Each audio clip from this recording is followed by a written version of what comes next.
দার্জিলিং এর দিকে নজর রাখবো। সোনাদায় খাদে গাড়ি। শিলিগুড়ি থেকে দার্জিলিং যাওয়ার পথে দুর্ঘটনা। সোনাদার কাছে 8 মাইলের গোড়া বাড়িতে কয়েকশো ফুট গভীর খাদে পড়ে যায় গাড়ি।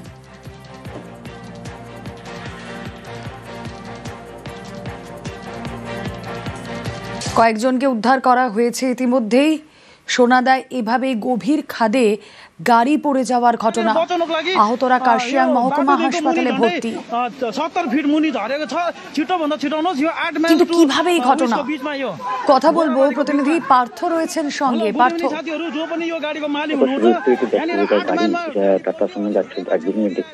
সোনাদার কাছে 8 মাইল পাহাড়ি পথ, বৃষ্টি হচ্ছিল, 5 মিনিট থেকে নিয়ন্ত্রণ হারিয়ে কয়েকশো ফুট নিচে গাড়ি পড়ে যায়। এখনো পর্যন্ত 6 জনকে উদ্ধার করা হয়েছে। দ্রুত সোনাদা ফাঁড়ি পুলিশ এবং অন্যান্যরা সেখানে স্থানীয়রা ছুটে যায়, দমকল কর্মীরা আসে। উদ্ধার কাজে এখনো চলছে। এখনো কিন্তু বেশ কয়েকজন খাদে আটকে রয়েছে বলে এমনটাই আমরা কিন্তু পুলিশ সূত্রে জানতে পারছি। এবং তারা কোথেকে আসছিল, আদৌ কতটুক কিনা, সেসব বিষয়গুলো এখনো কোনো রকম নিশ্চয়তা পাওয়া যায়। ओके, यहाँनिर 8 माइलमा गाडी पल्ट्यो अनि धेरै मान्छे मरिरहेछ। तपाईहरु छुटाइदिनुस्, हामीहरु यहाँनिर बचाउनको लागि। কম সুদে ঋণ দিয়ে মিলছে সাফল্য, বাড়ছে গ্রাহকের সংখ্যা, কমছে বকেয়া ঋণের পরিমাণ, স্বনির্ভর হচ্ছেন মহিলারা। মাইক্রোফিন্যান্স ইনস্টিটিউশনস অফ ওয়েস্ট বেঙ্গলের রিপোর্টে আশার আলো নদিয়ায়।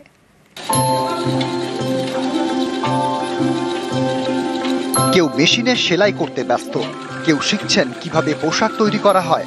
সবাই স্বনির্ভর গোষ্ঠীর মহিলা। অভাব অনটনের সঙ্গে লড়াই, হাতে টাকা এলে হাঁড়িতে ভাত ফোটে, মুখে ফোটে হাসি। এই মহিলাদের রোজগার বাড়াতে স্বনির্ভর গোষ্ঠীগুলিকে ব্যাংক থেকে কম সুদে ঋণ দেয় রাজ্য সরকার। এতে উপকৃত হচ্ছেন মহিলারা। একটি বেসরকারি সংস্থা তথ্য বলছে, নদিয়া জেলায় ঋণ নেওয়ার পরিমাণ বেড়েছে, কমেছে বকেয়া লোনের পরিমাণ।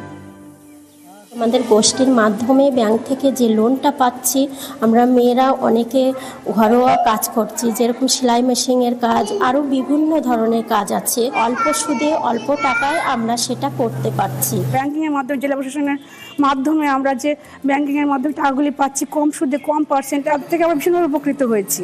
তার জন্য জেলা প্রশাসনকে অনেক অনেক ধন্যবাদ। আগে ব্যাংক থেকে লোন নিতে সমস্যা হতো। লোন নিতে হতো বেসরকারি ক্ষুদ্র ঋণদান সংস্থা থেকে, সেখানে সুদের হার চড়া, বছরে প্রায় 20-22%। এখন রাজ্য সরকারের সাহায্যে ব্যাংক থেকে কম সুদে লোন নেওয়া যায়, বছরে সুদের হার 6 থেকে 7%। এর জেরে বেসরকারি সংস্থা ছেড়ে ব্যাংকমুখী হচ্ছেন মহিলারা। মাইক্রোফিন্যান্স ইনস্টিটিউশন অফ ওয়েস্ট বেঙ্গলের রিপোর্ট বলছে, 2023-24 অর্থবর্ষে ব্যাংক থেকে লোন নেন প্রায় 8,58,000 জন।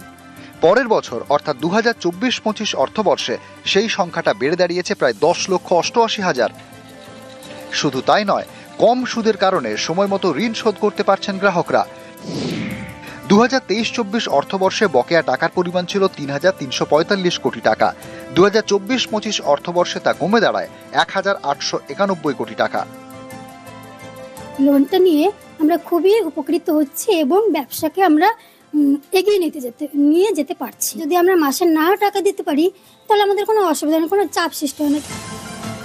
প্রায় 80,000 কাছাকাছি স্বনির্ভর গোষ্ঠী আছে। এই ঋণ দেওয়ার পিছনে একটা কারণ, যেটা আমরা আমাদের স্বনির্ভর গোষ্ঠীর দিদিদের সঙ্গে কথা বলে বুঝতে পারছি, যে গ্রামের বিভিন্ন পরিবারকে বিভিন্ন কাজে কিন্তু ঋণ নিতে হয়। তো এর ফলে কিন্তু অনেক গ্রামীণ পরিবার কিছু আর্থিক সংকটে চলে আসতে পারে। গত 2 বছরের এই প্রচারের ফলে কিন্তু আমরা দেখতে পাচ্ছি যে ক্ষুদ্র ঋণ সংস্থার যে ঋণের পরিমাণ, সেটা এই বছর আমরা কিছুটা কম দেখতে পাচ্ছি। নদিয়া থেকে সমীর রুদ্র, নিউজ 18 বাংলা। মাটির রাস্তায় দুর্ভোগের দিন শেষ। আলিপুরদুয়ারের গ্রামে এই প্রথম তৈরি হচ্ছে পাকা রাস্তা।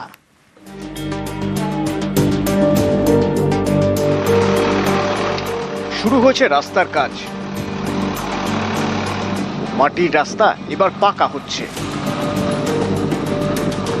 আলিপুরদুয়ার 1 নম্বর ব্লকের শালকুমার 2 নম্বর গ্রাম পঞ্চায়েত। এখানে শালকুমার গ্রাম বাসিন্দাদের যাতায়াতের ভরসা ছিল কাঁচা রাস্তা। সেই পথে জায়গায় জায়গায় গর্ত, বর্ষাকালে দুর্ভোগ চরমে। সম্প্রতি উত্তরবঙ্গে দুর্যোগের সময় ফুঁসে ওঠে শিলা তোরসা নদী, প্লাবিত হয় বিস্তীর্ণ এলাকা, ক্ষতিগ্রস্ত হয় শালকুমারের মাটির রাস্তাও। বেহাল রাস্তার সেই ছবিটাই এবার বদলাচ্ছে। পাকা রাস্তা তৈরির জন্য উদ্যোগ নেয় আলিপুরদুয়ার জেলা পরিষদ। বরাদ্দ করা হয় 4 লক্ষ টাকা। এরপরেই কাজ শুরু। ভালুকা সেতু লাগোয়া এলাকা থেকে তৈরি হবে 200 মিটার ঢালাই রাস্তা। এর জন্য নামানো হয়েছে আর্থ মুভার। এই রাস্তা হওয়ার পরে এই এলাকায় একটা ব্যাপক উন্নয়ন হবে। রাস্তাঘাট ভালো থাকলে সেই এলাকার মানুষজনের একটা ব্যাপক বিপ্লব ঘটে। এই রাস্তার উন্নতির ফলে এলাকার লোকের একটা সার্বিক দিক উন্নতি হবে, আমরা আশা রাখছি। আর বিগত দিনে এই রাস্তাটা খারাপ থাকার দরুন স্কুলের ছাত্রছাত্রী, সাধারণ মানুষ, রোগী নেওয়ার অ্যাম্বুলেন্স থেকে শুরু করে খুব প্রবলেম হতো। আগামী দিনে এই বন্য জন্তুদের যে আনাগোনা বর্তমান যুগে চলছে, সেক্ষেত্রেও মানুষের চলাফেরার ক্ষেত্রে খুব উপকার হবে এবং ট্যুরিজমের ক্ষেত্রেও তার আমরা উপকারিতা পাবো। আমি বিধানসভায় মাননীয় মুখ্যমন্ত্রীর কাছে আমাদের আলিপুরদুয়ার 1 নম্বর ব্লকের 16টি রাস্তার জন্য আবেদন জানিয়েছিলাম এবং সেই রাস্তাগুলো বিশেষভাবে কলকাতা থেকে পঞ্চায়েত ও গ্রামীণ দপ্তরের মাধ্যমে তার অনুমোদন হয়েছে এবং এই কাজগুলো আলিপুরদুয়ারে জেলা পরিষদের মাধ্যমে সম্পন্ন হচ্ছে।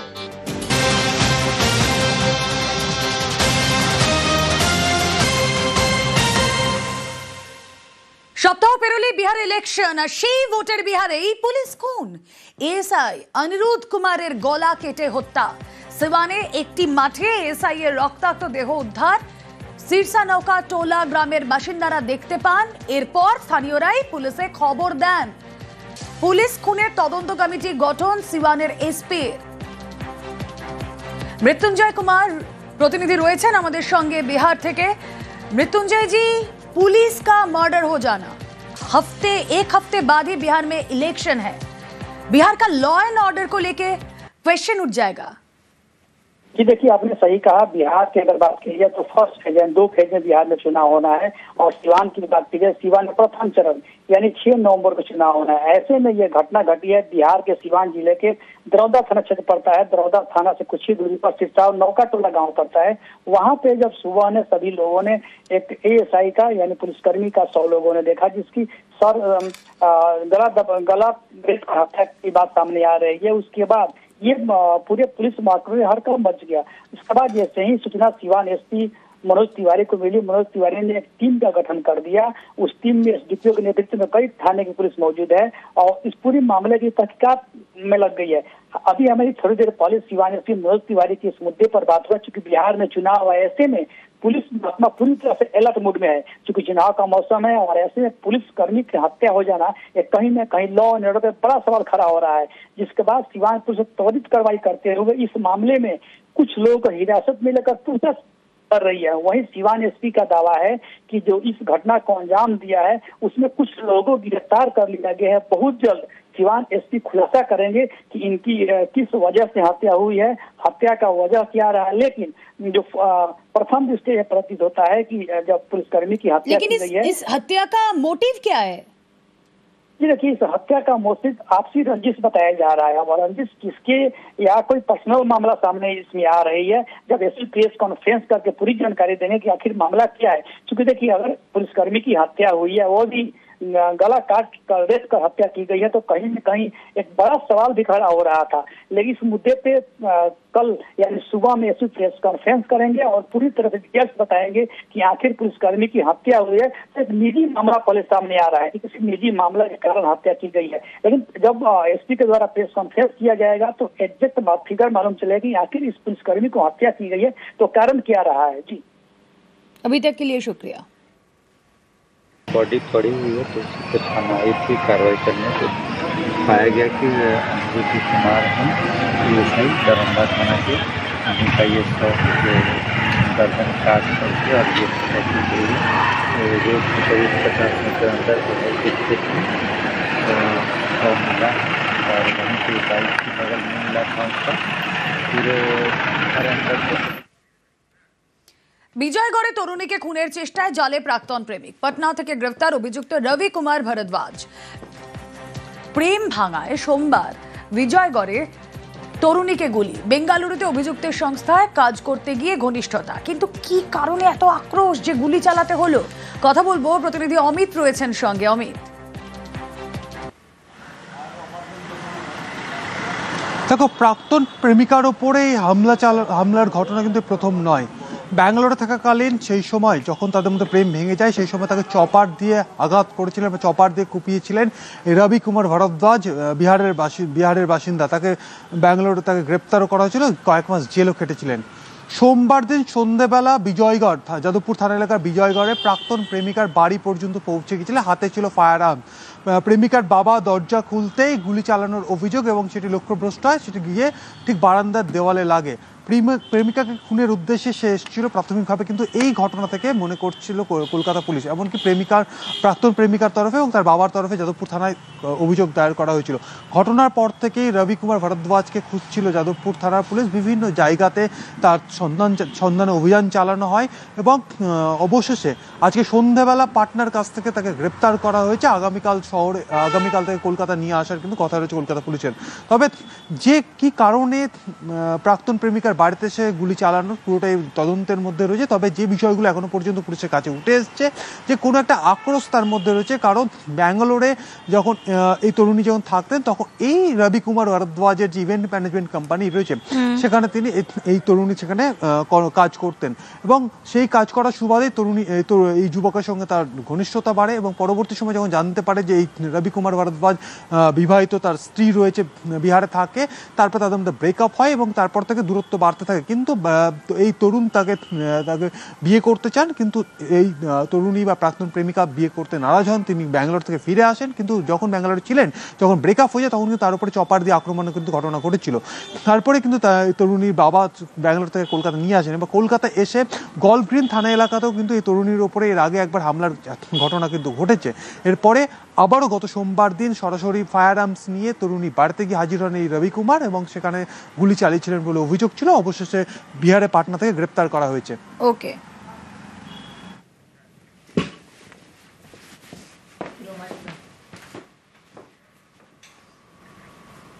এবার সিথিতে নজর। গান পয়েন্টে সোনা লুট, ফিল্মি কায়দায় সোনা সমেত স্কুটার লুট। সোনা নিয়ে বড়বাজার থেকে সিথির কারখানায় কর্মী, স্কুটার নিয়ে কারখানার গেটে পৌঁছতেই হামলা। কেন হামলা জানবো, অনুপ প্রতিনিধি রয়েছেন সঙ্গে। অনুপ, একেবারে ফিল্মি কায়দায় কিন্তু গান পয়েন্টে একেবারে বন্দুক রেখে একেবারে সেখানে সোনার সমেত স্কুটি নিয়ে কিন্তু লুট করে একেবারে চম্পট দেয় দুজন দুষ্কৃতী এবং সিসি ক্যামেরা যে ফুটেজ, সেই ফুটেজে কিন্তু একেবারে হারিং করা সেই ছবি, এমনটা বলা চলে। বুধবার সন্ধ্যায় মূলত বড়বাজার থেকে সিসি যখন কারখানায় সোনা নিয়ে আসছিল, নাকুড়া ওয়ার্কশপ নামে একটি কোম্পানি সংস্থার লোকজন, এবং সেখানে কিন্তু 8টা নাগাদ ওই স্কুটি কোম্পানি গেটে পৌঁছয়। সেই সময় আগ্নেয়াস্ত্র নিয়ে একেবারে দুষ্কৃতীরা সেখানে দাঁড়িয়ে ছিল। তখন চম্পট দেয় স্কুটিতে বসে একেবারে 2 কেজি 380 গ্রাম সোনা ছিল, সেই সোনা নিয়ে কিন্তু একেবারে চম্পট দেয় এবং একেবারে বন্দুক খুঁচিয়ে তারা যে পালাচ্ছে সেই একেবারে স্পষ্ট হয়। এরপরে সিটি থানায় লিখিত অভিযোগ দেওয়া হয়। পুলিশের পক্ষ থেকে সিসিটিভি ফুটেজ সংগ্রহ করা হয়েছে, ইতিমধ্যে দুষ্কৃতী চিহ্নিতকরণ করার কাজ চলছে এবং ফিল্মি কায়দায় বলা চলে ভর সন্ধ্যাবেলায় সিটির মতো একটি জায়গায়, সেখানে কিন্তু একেবারে বন্দুক খুঁচিয়ে কিন্তু দেখা যাচ্ছে সোনা নিয়ে এবং অন্যদিকে স্কুটি নিয়ে কিন্তু চম্পট দিচ্ছে।